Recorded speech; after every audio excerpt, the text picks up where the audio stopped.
I, 28M, met Kaylee, 26F, 5 years ago during my final year of Masters in Engineering. She was my sister Amy's best friend and roommate in college.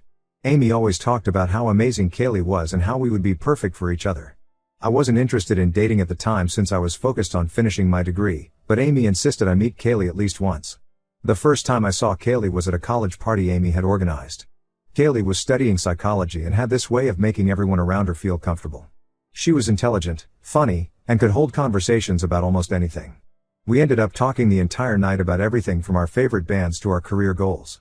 By the end of the night, I had to admit that Amy was right, there was definitely a connection between us. We started dating shortly after that night.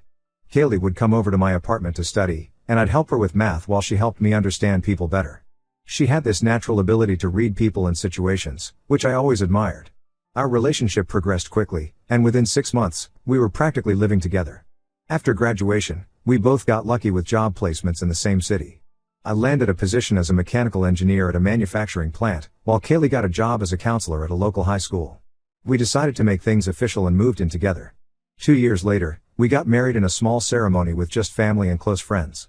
My family absolutely adored Kaylee from the beginning. My mom, who had always been somewhat critical of my previous girlfriends, treated Kaylee like the daughter she never had. Amy lived abroad for work, so my mom was especially happy to have Kaylee around. My dad would often joke that they got a better deal in Kaylee than I did. Even my extended family loved her, my aunts would always invite her for shopping trips, and my uncles would ask for her advice on dealing with their teenagers. But my grandmother had a special bond with Kaylee. Grandma wasn't an easy person to please, but somehow Kaylee won her over completely. They would spend hours together in the kitchen, with Grandma teaching Kaylee our old family recipes. Kaylee would visit Grandma even when I couldn't make it, helping her with groceries or just keeping her company. Grandma often told me how lucky I was to have found someone who cared so much about family. The first 3 years of our marriage were perfect. We both had stable jobs, took regular vacations, and were saving up to buy our own house. We had a 5-year plan: buy a house, start a family, and eventually move to a bigger city for better opportunities. Kaylee was great at managing our finances, so I let her handle most of our money matters. We had a joint account where we both contributed equally, and things were working smoothly. Everything changed when Grandma passed away 6 months ago. It wasn't entirely unexpected, she had been sick for a while, but it hit our family hard, especially me. Grandma and I had always been close. When I was young, I would spend every summer at her house, helping her in her garden or listening to stories about our family history. Her house was practically my second home growing up.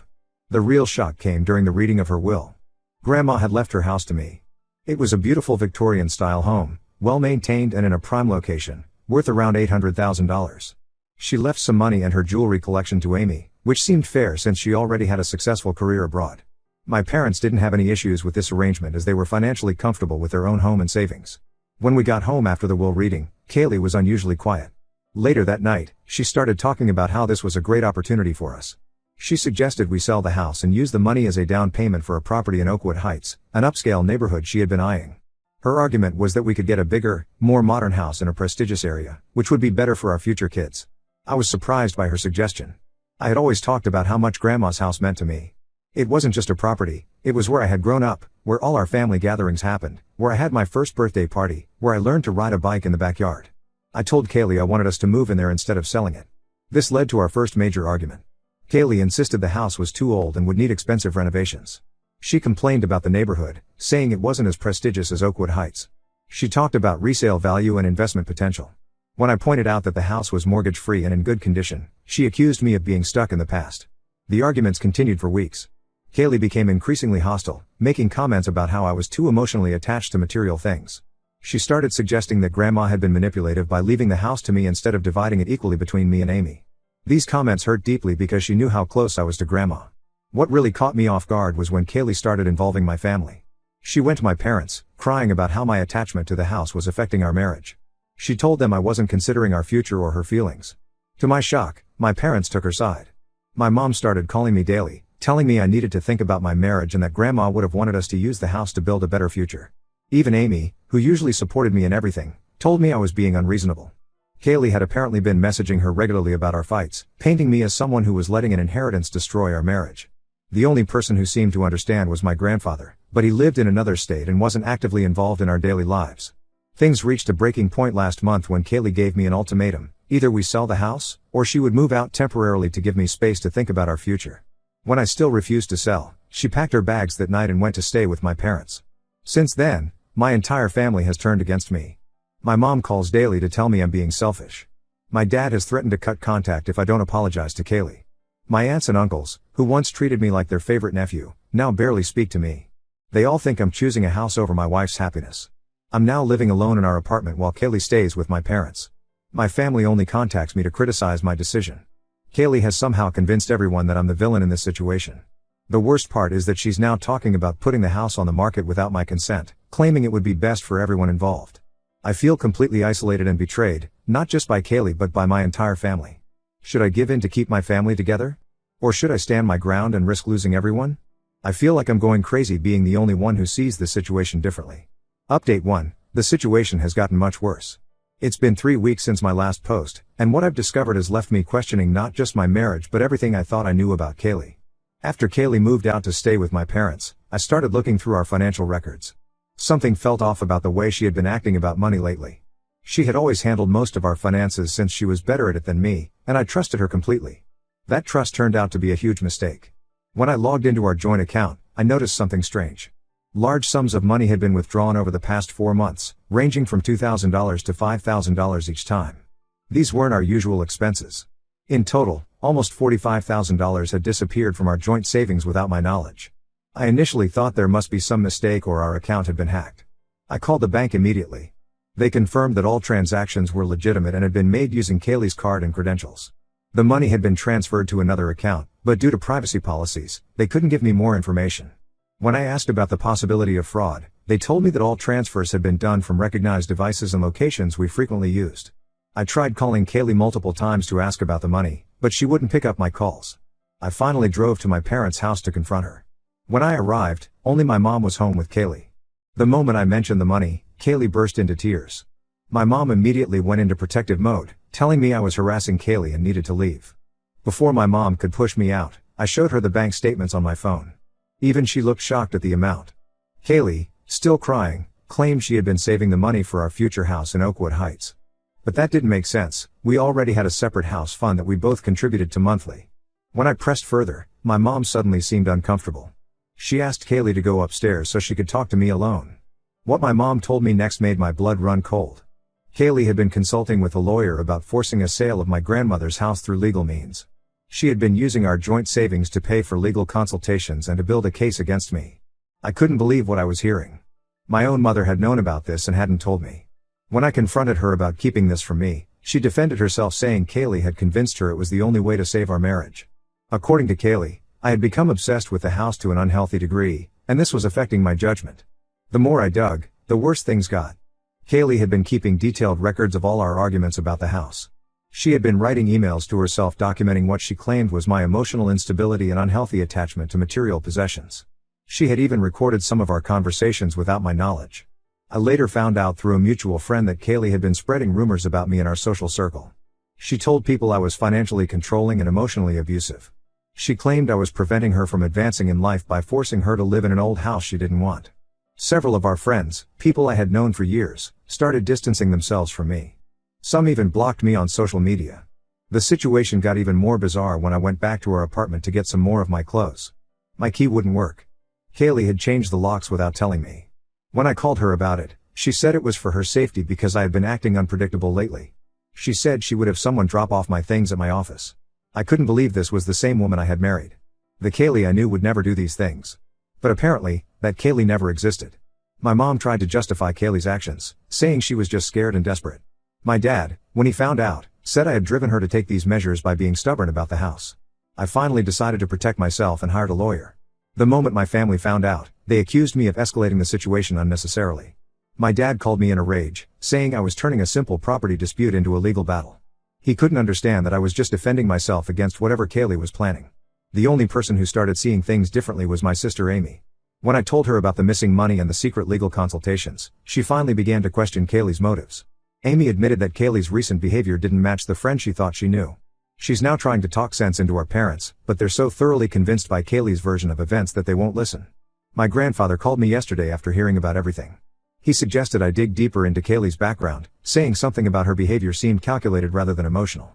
He pointed out how she had systematically turned my family against me while building evidence to support her side of the story. Looking back now, I can see how Kaylee manipulated everyone around her. She spent years building relationships with my family, becoming the perfect daughter-in-law, the perfect sister-in-law, the perfect wife. She knew exactly how to play on my family's emotions and turn them against me. Now I'm left wondering if any of it was ever real, or if I was just another target in whatever game she's playing. I've moved into my grandmother's house now, despite my family's protests. At least here, surrounded by real memories of someone who truly loved me, I can think clearly. I don't know what Kaylee's next move will be, but I'm not going to let her steal what my grandmother wanted me to have. Update 2. Everything makes sense now. It's been 2 months since my last update, and the truth about Kaylee has finally come out. What my sister Amy uncovered has left me feeling sick to my stomach. After my last update, Amy took emergency leave from her job abroad and flew back home. She said she couldn't shake the feeling that something was very wrong about this whole situation. Being Kaylee's former best friend and roommate, she had access to information and connections that I didn't. Amy started by reaching out to their old college friends. Most of them had lost touch with Kaylee over the years, which Amy found strange since Kaylee had always been the one who kept their friend group together. One friend mentioned that Kaylee had completely changed her identity after college. She had gotten rid of all her old social media accounts and started fresh. The real breakthrough came when Amy talked to their old dorm supervisor, who remembered Kaylee because of a strange incident. Apparently, Kaylee had received mail under a different last name during their final year. When questioned about it, she had brushed it off as a mistake. The supervisor still had records of this incident, including the name. Using this information, Amy did some digging and discovered something shocking. Kaylee had been married before, under her previous name. She had divorced her ex-husband James right before starting college, which explained why none of us knew about it. But the circumstances of that divorce were disturbingly similar to our current situation. James had inherited several properties from his grandfather. Kaylee had married him shortly after his inheritance and spent months convincing him to sell the properties. She had used the same tactics, isolating him from his family, claiming emotional abuse, and even involving his relatives in pressuring him. Once the properties were sold and the money was in their joint account, she filed for divorce and walked away with half of everything. When Amy confronted Kaylee with this information, she broke down. She admitted that she had targeted me after learning about my family's wealth through Amy during college. She had spent years carefully building relationships with my family members, studying their personalities and learning how to manipulate them. Even her career choice as a school counselor was calculated. It gave her credibility when she started claiming I was emotionally unstable. The most painful revelation was about my parents' involvement. When Amy told them about Kaylee's past marriage, they looked guilty. After some pressure, they admitted that they had known about it. Kaylee had told them her version of the story early in our relationship, claiming James was abusive and that she had been forced to flee with nothing. My parents, already charmed by Kaylee, believed her completely and agreed to keep it secret from me to protect her privacy. My lawyer contacted James's family and found a pattern. Kaylee had done this before James too, with another man in her hometown. She had a history of targeting men who were set to inherit valuable property. Each time, she would spend years building trust, creating a perfect image of herself, then systematically work to obtain the property before leaving. We found emails where Kaylee had reached out to James's family years after their divorce, apologizing for what she had done. She had written about getting therapy for her compulsive behavior around money and property. Obviously, that was another lie, as she was already involved with me when she sent those emails. The most calculated part of her plan was how she used my sister Amy. She had deliberately befriended Amy in college after learning about our family through mutual friends. She spent 2 years building that friendship before ever meeting me, gathering information about my grandmother's property and our family dynamics. When I shared all this evidence with my family, their reaction was mixed. My parents were devastated. They finally realized how thoroughly they had been manipulated. My mom hasn't stopped crying since finding out how she helped Kaylee try to steal my inheritance. My dad, who had been Kaylee's biggest supporter, now can't even say her name without getting angry. Kaylee tried to deny everything at first, but when faced with the evidence, she changed tactics.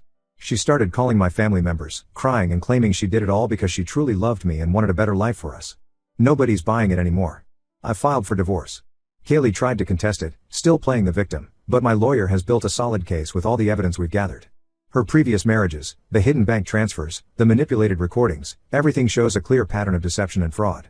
The hardest part in all of this isn't losing Kaylee. Now that I know the truth, I feel nothing but disgust for her.